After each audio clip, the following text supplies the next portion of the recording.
আমার গায়ের রং দুধে আলতা ফর্সা না, তবে যে আমি কালো এমনও না। আমি এতটাও সুন্দর না যে আমার দিক থেকে চোখ ফিরানো যাবে না, তবে আমি এতটাও কুৎসিত না যে আমার দেখতে ইচ্ছা করবে না। আমার কোমর ছাপানো চুল নেই, তবে আমার চুল ঘাড় অব্দি খাটোও না।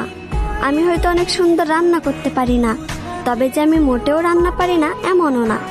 আমি হয়তো সবসময় সাজুগুজু করি না, তবে যে আমি মোটেও সাজি না এমনও না। আমি হয়তো সব কাজ গুছিয়ে করতে পারি না, তবে যে আমি কাজ করতে পারি না এমনটা না। আমি হয়তো ওভার স্মার্ট না, তবে আমি স্মার্ট না এমনটাও না। আমি হয়তো সবকিছু সুন্দরভাবে বোঝাতে পারি না, তবে যে আমি কাউকে সম্মান করতে পারি না এমনটা না। আমি হয়তো পদ্মাশীল না, তবে যে আমি বেপদ্দায় চলাফেরা করি এমনটা না। আমি হয়তো সব দিক দিয়ে পারফেক্ট না, তবে কারোর জীবনে আনপারফেক্ট এমনটাও না।